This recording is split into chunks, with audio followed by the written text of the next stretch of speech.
Про отамана Мірошніченка ніхто не пише і не згадує. Хоча майже у кожній архівній справі я читаю, що повстанці Софіївщини спочатку воювали у загоні Мірошніченка, як, наприклад, Дмитро Федорченко-Тихий «Посилання вгорі», про якого ми розповідали нещодавно, і багато інших повстанців. Але після 1919-го його вже не згадували, і я ламала голову, куди ж він подівся. Виявилося, що історія його життя така.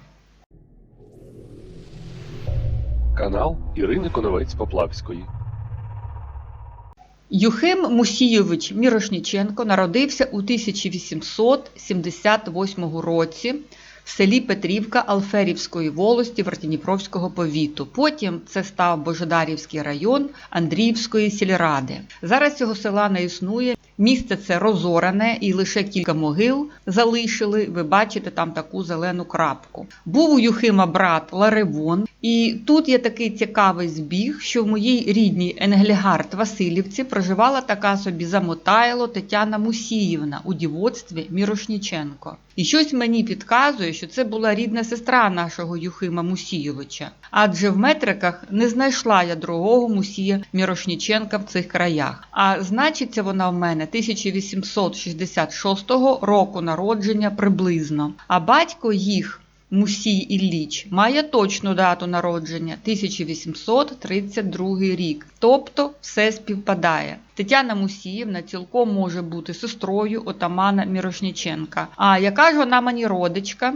Її син Акафій Михайлович Замотайло одружився з моєю двоюрідною бабусею Марією Федорівною у дівоцтві Минтус. Так от, ще в молоді роки Юхим вступає до царської армії, і коли йому виповнилося 22, він залишається на надстрокову службу. Батько його, Мусій Ілліч, помирає у 1907 році. Під час Першої світової Юхим підпрапорщик 8-го Драгунського Астраханського полку 1-го ескадрону. Був поранений 9 лютого 1915-го. Праву ногу його придавило конем. Либонь впав з коня на правий бік у місті Старожреби Плотського повіту, це у Польщі. До кінця війни дослужився чи до штабс-капітана, чи до поручника, незрозуміло. Коли настав фатальний 1917 рік, Юхим Мусійович демобілізувався, приїхав додому до Петрівки, йому вже було 39 років. До речі, як до революції, так і після у партіях Мірошніченко ніколи не перебував. І жив він удома до того часу, коли Скоропадський прийшов до влади. Тоді він пішов служити гетьманові комендантом Запорізької станції. Цей штрих дуже позитивний для його характеристики. Але коли Винниченко та Петлюра підняли антигетьманське повстання, то Юхим Мусійович повернувся додому. І десь у цей час його зустрічають на Божедарівському вокзалі. Він був у вагоні, в офіцерській формі, у чині прапорщика та їхав за призначенням військового начальника до Києва у розпорядження військового центрального комітету армії УНР. Після повернення з Києва він якийсь час був комендантом станції Верховцево, а у травні 1919-го воював з григорівцями. А як ми пам'ятаємо, в його загоні тоді знаходився Антон Коваленко, «Посилання вгорі». Після цього Мірошніченко повернувся додому до Петрівки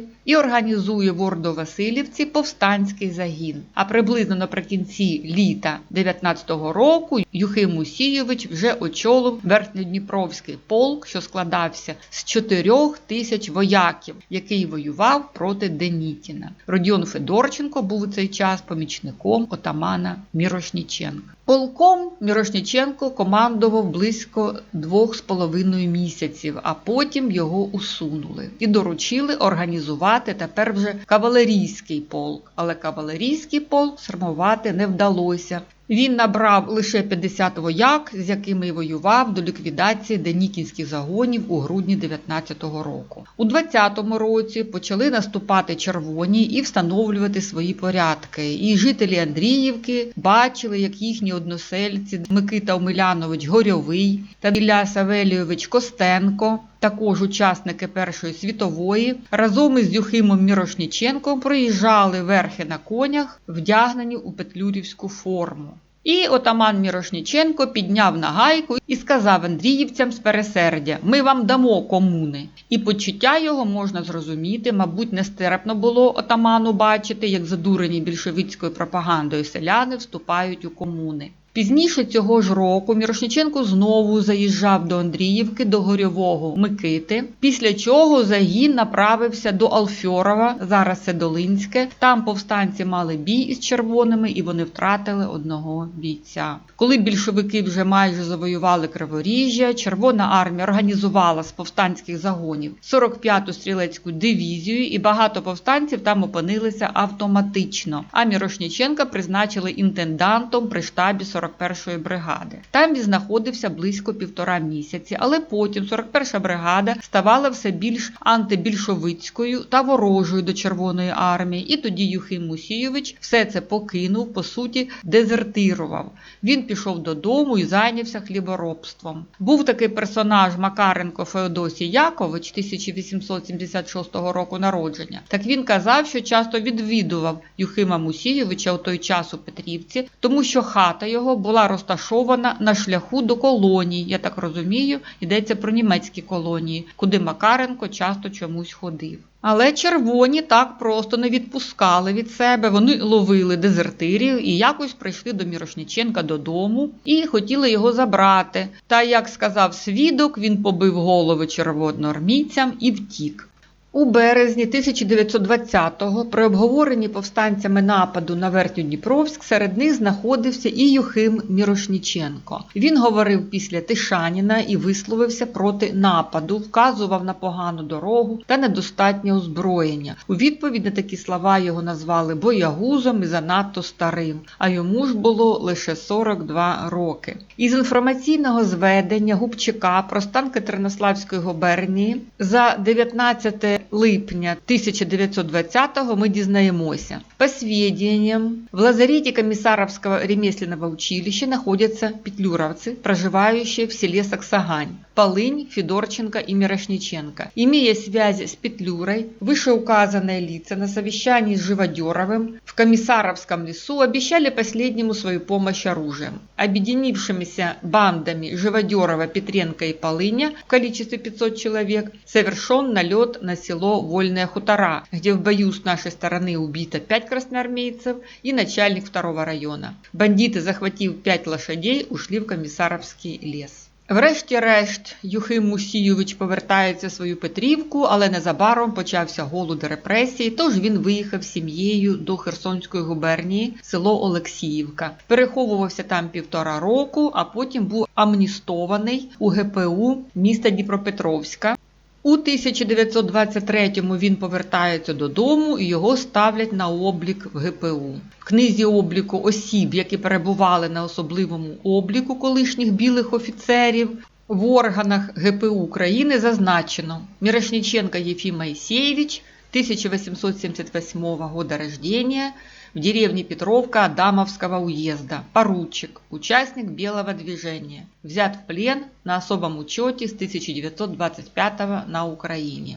Тож, боротьба закінчена, а треба годувати сім'ю. Що ми знаємо про його родину? Дружини звали Ніна Полікарпівна, син Григорій, напевно, народжений ще глибоко до революції, а Віктор знайшовся вже у 1925 році. І Юхим Мусійович заробляв не лише сільською працею, а й тим, що возив із Полтавської області мануфактуру, шкіряні вироби, нитки. Як вправний організатор, він намагався об'єднати громаду, став уповноваженим у Петрівці при створенні кооперації, вступив у кооператив і просунув туди Якима Самарця, який потім у Кудашівці зариватиме хліб у 1930-му, щоб не відібрали комуністи. А у 1948-му Самарця заарештують уже в Російській Федерації. А Мірошніченко збудував собі зрештою нову хату і разом із сином Григорієм навіть вступив до СОЗ «Серп і молот». СОЗ – це спільна обробка землі, попередник колгоспу,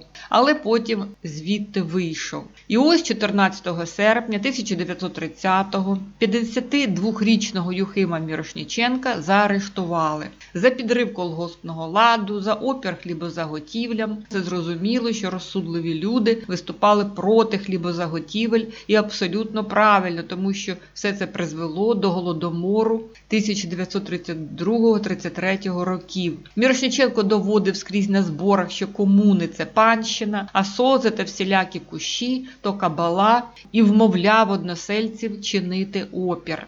Процитуємо його пророчі слова, як він наостанок намагався припинити знищення українського народу. Колективізація нам в Україні не потрібна, у нас вона не має пройти в життя, бо якщо ми себе пустимо в СОЗи, ми пропали, ми віддаємо себе у рабство комуністам, вони будуть нами повелівати, а ми працюватимемо на них своїм реманентом. Ми не повинні йти в СОЗ доти, доки нас не змусять під гарматами. Ми не діти і зможемо вести свої господарства без жодних колективів. У момент оподаткування майна податками він вів широку агітацію серед селян і говорив: селяни, ми маємо тільки тоді реєструватися, коли всю їдацьку норму писатимуть на вас і коли посів залишиться за вами, а не за СОЗами. Цікаво, що це не було волання у пустелі. В результаті СОЗи Серп і Молот, Червоний Богатир та Червоний Запорожець припинили своє існування. Це свідчить про авторитет атамана Мірошніченка серед односельців.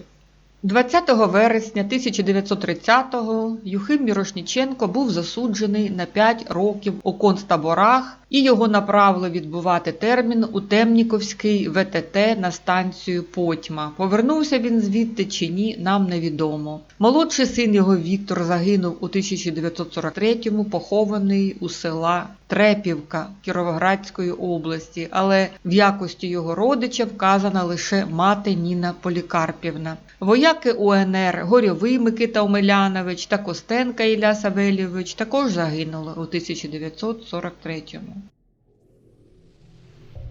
Канал Ірини Коновець-Поплавської. Тепер лише справа з Божедарівською громадою, як увічнити пам'ять свого земляка отамана Мірошніченка. Це була реально постать, особистість, людина з критичним мисленням, величний образ минулого. Вулицю назвати, якусь пам'ятну табличку поставити, розповідати у школах про славленого краянина. Герої не вмирають.